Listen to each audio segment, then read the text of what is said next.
Everyone, आज हमारे साथ हैं स्पर्श तालिया सर। सर अभी एसी ट्रेनिंग है CISF में। सर की ऑल इंडिया रैंक 14 आई थी UPSC CAPF 2021 एग्ज़ाम में। सर ने इससे पहले CRPF में एज ए SI वर्क किया है बस्तर में। तो अगर सर की मैं एकेडमिक लाइफ की बात करूं तो सर ने अपनी जो स्कूलिंग है वो केंद्रीय विद्यालय से की है। इसके बाद सर ने NDA और CDS एग्ज़ाम्स दिए, उसमें सर ने अराउंड 14 SSB दिए हैं। और उसके बाद सर ने प्राइवेट कॉर्पोरेट जॉब की, उसमें रिलायंस में सर ने ग्लोबल सिक्योरिटी ऑफिसर के तौर पे काम किया है।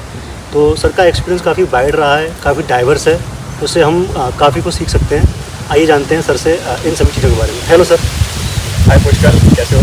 सबसे पहले तो आप ये बताइए कि आपका जब सिलेक्शन हुआ तो आपको कैसा लगा? सिलेक्शन हुआ तो काफ़ी खुशी हुई, क्योंकि ऑफिसर बनना एक बचपन से सपना रहा है। मेरे फादर एयरफोर्स में थे, तो मैंने वो यूनिफॉर्म सर्विसेज वाली लाइफ देखी है। एंड बचपन से ही सपना था कि ऑफिसर बनना है। डिफेंस के लिए ट्राई किया, बट किस्मत वहाँ नहीं थी। सो देन CAPF के लिए ट्राई किया एंड आई गॉट सिलेक्टेड। तो बहुत ही खुशी हुई, एक ड्रीम कम ट्रू वाला मोमेंट था। तो सर जैसे कि मतलब काफ़ी बच्चों को कन्फ्यूजन होता है कि जो SSB इंटरव्यू है और जो UPSC का जो CAPF में इंटरव्यू दिया, इसमें क्या कुछ अंतर है, क्या कुछ चेंजेस होते हैं? हाँ, दोनों SSB interview and CAPF interview या UPSC interview, it both are completely different ball games. क्या होता है, SSB इंटरव्यू में पर्सनालिटी के ऊपर बहुत ज़्यादा फोकस किया जाता है, वेराज यहाँ पे इतना ज़्यादा फोकस नहीं है। थोड़ा बहुत ऊपर से बस स्किमिश तरीके से किया जाता है। एंड SSB इंटरव्यू में पर्सनालिटी को बिल्कुल अंदर से देखा जाता है। 3 चीज़ें होती हैं, मनसा, वाच्या, कर्मा। You have to be in sync with all 3 of them. तो उसमें क्या है, टेस्ट पैटर्न पे फोकस ना करते हुए आप अपनी पर्सनालिटी पे ज़्यादा फोकस करते हैं। सो और CAPF interview is also equally tough. UPSC panelist जो होते हैं वो आपकी नॉलेज चेक करते हैं, आपकी पर्सनालिटी चेक करते हैं, बट उनका कहीं ना कहीं UPSC इंटरव्यूज़ के लाइंस पे होता है उनका interview. So that's the difference. Sir जैसा कि हम जानते हैं सर, आपके पिताजी एयरफोर्स में सर्व कर चुके हैं और आप इससे पहले CRPF में थे, अभी आप CISF में हैं। तो आपने 3 आर्म्ड फोर्सेज को बहुत क्लोजली देखा है। तो क्या मतलब ऐसी क्या चीज़ है जो एक कोई एस्पायरेंट है या फिर कोई भी जो इसे देख रहा है, वो ऐसा क्या इनकॉर्पोरेट करे अपनी लाइफ में कि जब वो इन फोर्सेस में आए तो वो खुद को फिट महसूस कर सके? सबसे पहले तो आर्म्ड फोर्सेस, डिफेंस फोर्सेस, इनकी सबसे अच्छी बात होती है डिसिप्लिन।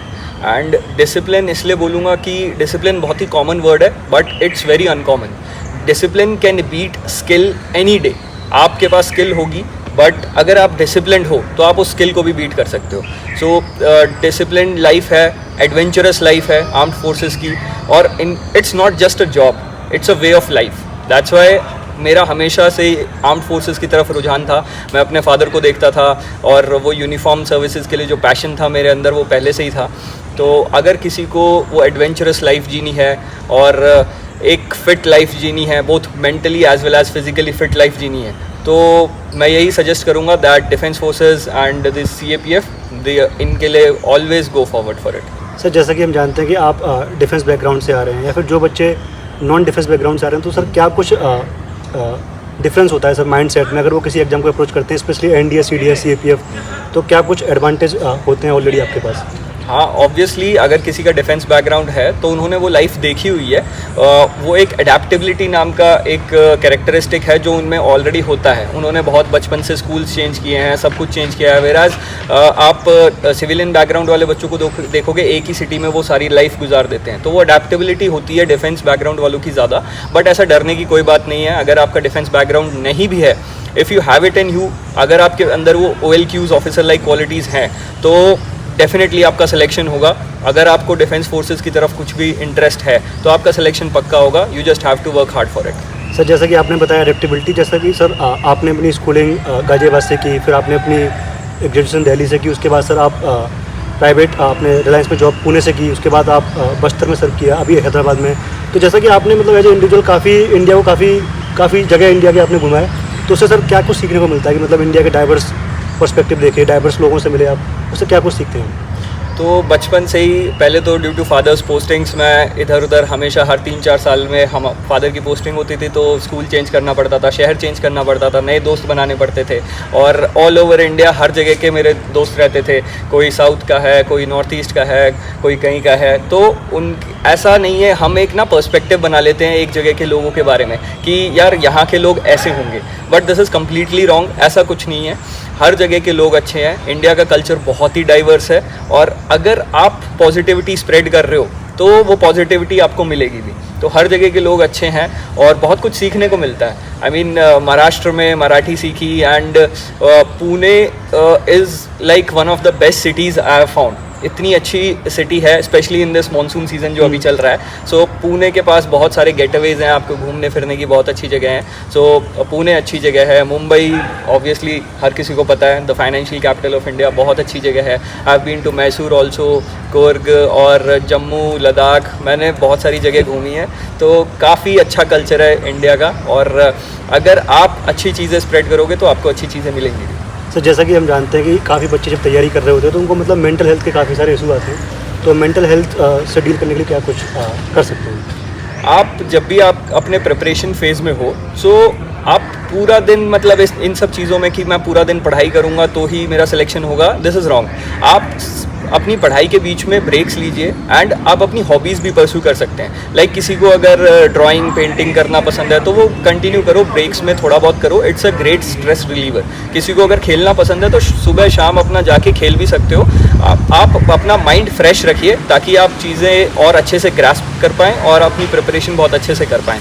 सो अपनी हॉबीज़ परस्यू करते रहिए और ताकि आपकी मेंटल हेल्थ जो है वो सही रह सके। सर जैसा कि आपने बताया आपको एडवेंचर एक्टिविटीज़ काफ़ी पसंद है, तो एडवेंचर में आपको कौन कौन सी एक्टिविटीज़ आप पसंद करते हैं? एडवेंचर एक्टिविटीज़ लाइक सबसे कॉमन जिसके लिए कुछ नहीं चाहिए, ट्रैकिंग। आप कहीं भी अपना बैकपैक उठाओ और निकल जाओ, आपको तो पता ही है आप बहुत ट्रैकिंग करते हो, तो trekking is one of the activities. Then कहीं भी चले जाओ, लाइक ओपन वाटर स्विमिंग भी करना मुझे बहुत पसंद है, किसी डैम में या कहीं भी लेक पॉन्ड कुछ भी हो, I like open water swimming. Then Rishikesh वगैरह में आपको पता ही है ये river rafting and all these activities, ये सब करी है मैंने।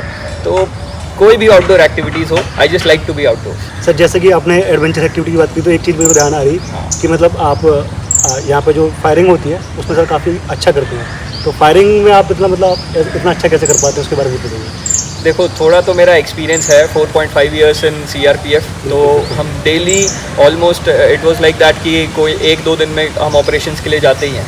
So when you have that rifle in your hand तो आप उससे बहुत जल्दी एकस्टम हो जाते हैं, कैसे हैंडल करना है, कहाँ से पकड़ना है, ट्रिगर ऑपरेशन कैसे करना है, होल्डिंग एमिंग ट्रिगर ऑपरेशन जैसा हमें बताया गया है। तो वैसे ही है, आप मतलब उस चीज़ को जितना अपना बॉडी का पार्ट बना सकते हैं तो उससे करिए और practice makes a man perfect. आप सर जैसे कि एक चीज़ ये पूछनी है आपसे कि जैसे कि CISF, आप अभी CISF में से पहले आप CRPF में थे, तो इन दोनों फोर्सेस को क्या चीज़ अलग बनाती है? दोनों फोर्सेस के जो वर्क एरियाज़ हैं वो कम्प्लीटली डिफरेंट हैं।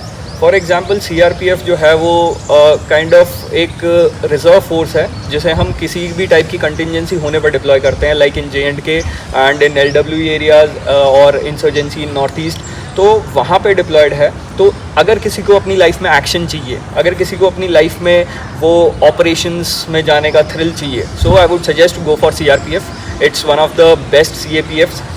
But at the same time अगर किसी को अपनी लाइफ में फैमिली की भी केयर करनी है and he wants this uniform also, because हर किसी की फैमिली इतनी सपोर्टिव नहीं रहती है और फैमिली के कंस्ट्रेंट्स रहते हैं कि हमें अपनी माँ बाप की सेवा करनी है या पार्टनर के साथ रहना है। If he is focusing more on family life then CISF is also very good. आप अपनी यूनिफॉर्म पहनकर और देश की सेवा तो कर ही रहे हैं, प्लस आप अपनी फैमिली को भी सपोर्ट कर रहे हैं। तो सर जैसे कि आप जो भी बच्चे इसे देख रहे हैं तो किसी भी एग्जाम की तैयारी कर रहे हो, वो NDA CDS है, CSC है, CAPF है, तो उन बच्चों के बारे में आप क्या कहना चाहते हैं? उन बच्चों को बस एक ही एडवाइस है that keep the hustle on. आप हसल करते रहिए, एक ना एक दिन आपको ज़रूर सफलता मिलेगी। बस अपने ऊपर विश्वास रखिए, अपने हार्डवर्क के ऊपर विश्वास रखिए, अपनी मेहनत के ऊपर विश्वास रखिए। आज नहीं तो कल डेफिनेटली सफलता मिलेगी। थैंक यू सर, आपने अपना टाइम दिया इसके लिए बहुत बहुत thank you Pushkal for taking my interview.